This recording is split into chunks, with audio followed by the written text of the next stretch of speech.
নমস্কার সবাইকে, তুল্য ঝোলা চললো ভোলার প্রথম নিবেদনে আপনাদের সবাইকে স্বাগত। তুল্য ঝোলা চললো ভোলা চ্যানেলটি সবাই সাবস্ক্রাইব করুন, শেয়ার করুন, লাইক করুন। আমাদের প্রথম নিবেদন দেউলটি ভ্রমণ। দেউলটি কলকাতা থেকে তিনভাবে যাওয়া যায়: নিজেদের গাড়ি বা বাইকে, বাসে, সরকারি বা বেসরকারি বাসে, বা আপনারা ট্রেনে যেতে পারেন। আমরা বেছে নিয়েছিলাম ট্রেন। হাওড়া থেকে 3টি ট্রেন যায়: হাওড়া মিদনাপুর লোকাল, হাওড়া খড়গপুর লোকাল এবং হাওড়া পাঁশকুড়া লোকাল। আমরা হাওড়া পাঁশকুড়া লোকালকেই বেছে নিয়েছিলাম, কারণ তুলনামূলকভাবে হাওড়া পাঁশকুড়া লোকালটা ফাঁকা থাকে। হাওড়া থেকে ট্রেনে উঠবার পর দেউলটি স্টেশনে নেবে 5-7 মিনিট এগিয়ে হেঁটে গেলে দেউলটি বাজার বা দেউলটি হাইরোড মোড়। সেখান থেকে জনপ্রতি 20 টাকা টোটো ভাড়া দিয়ে আপনারা সহজেই পৌঁছে যেতে পারেন শরৎচন্দ্র চট্টোপাধ্যায়ের বাড়ি, শরৎকুঠি। আপনারা দেউলটি স্টেশন থেকেও টোটো পাবেন স্টেশনের সামনে থেকে, কিন্তু সেখানে টোটো প্রতি 250-300 টাকা চায়। দেউলটি স্টেশন থেকে তো এটা গেল শরৎচন্দ্র চট্টোপাধ্যায়ের বাড়িতে আসা। বাড়ির সামনেই টোটো নামিয়ে দেবে।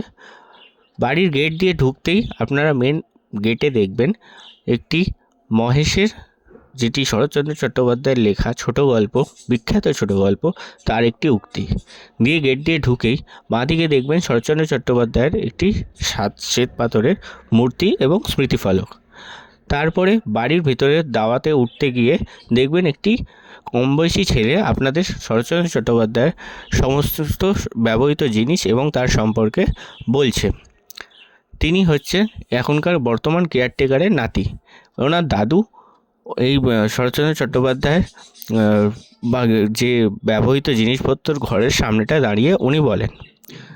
তো এই ঘরটার মধ্যে আপনারা দেখতে পাবেন শরৎচন্দ্র চট্টোপাধ্যায়ের ব্যবহৃত ছড়ি, জুতো এবং আরামকেদারা আরও যাবতীয় জিনিসপত্র আছে। এই ঘরটার সামনেই দাঁড়িয়ে থাকেন বর্তমান কেয়ারটেকার, ওই ছোট ছেলেটির দাদু। এইখানে তিনি সমস্ত সব কিছু বলেন, কোথায় লিখতেন, কিভাবে করতেন। এই জানলা দিয়ে তখনকার দিনে রূপনারায়ণ নদ দেখা যেত, এটা উনি বলেন গল্প করে। এরপরে এগিয়ে তার পাশের ঘরে এই ঘড়িটা প্রায় 150 বছরের পুরনো। এই ঘড়িটা একদিন দম দিলে প্রায় 15 দিন মতন চলে। এইগুলো সব ওনার মুখেই শোনা। তারপরে এর পাশের ঘরে গেলে দেখতে পাবেন আপনারা একটি রাধাকৃষ্ণের মূর্তি। এই রাধাকৃষ্ণের মূর্তিটি আমাদের বাংলার বিখ্যাত স্বাধীনতা সংগ্রামী রাসবিহারী বসু এটা শরৎচন্দ্র চট্টোপাধ্যায়কে দিয়ে যান। তিনি যখন গ্রেপ্তার হন স্বাধীনতা সংগ্রামের জন্য, তখন তিনি এটি দিয়ে যান আমাদের শরৎচন্দ্র চট্টোপাধ্যায়কে। সেই মূর্তি আজ পর্যন্ত পূজিত হয় এই বাড়িতে। তারপরে উপরে দোতলায় উঠে আরও 2টো ঘর আছে। সেই ঘরগুলি বন্ধ, আমরা জানলা দিয়ে দেখেছিলাম। তার কিছু পুরস্কার এবং ঘড়ি, বিছানা, এইগুলো। বাড়ির পেছন দিকটায় ফাঁকাই, বেশ ভালো, ওখানে অনেকে বসে গল্প করে, একটু সময় কাটায় নিরিবিলি। বাড়ির পেছন দিক দিয়েই রূপনারায়ণ নদ যাওয়া যায়। এটি অবশ্য বাড়ির চৌহদির মধ্যেই থাকে। বাড়ির পেছন দিক দিয়ে গেট যাওয়ার সময় আপনারা দেখতে পাবেন যে শরৎচন্দ্র চট্টোপাধ্যায়ের এবং শরৎচন্দ্র চট্টোপাধ্যায়ের দ্বিতীয় পত্নী এবং তার ভাইয়ের সমাধি। সেই গেট দিয়ে বেরিয়ে, সমাধি দেখে সেই গেট দিয়ে বেরিয়ে আপনারা দেখতে পেয়ে যাবেন কিছু ফুল গাছ, একটু চায়ের দোকান, কিছু টুকটাক জিনিসপত্র এবং টুকটাক খাওয়া দাওয়ার জিনিসপত্র দোকান।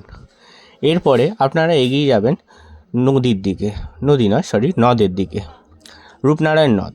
রূপনারায়ণ নদের সামনেও টুকটাক ছোটোখাটো খাবার দাবারের দোকান আছে। এইখানে কিন্তু আপনারা ভাত পাবেন একটি দোকানে, তাও সেটা বেশ খানিকটা গিয়ে টোটো স্ট্যান্ডের ওখানটায়, একটা যেখান থেকে আমাদের রিটার্ন টোটোগুলো ছাড়বে সেইখানটায়। ঠিক আছে, চ্যানেলটি লাইক সাবস্ক্রাইব করে দিন।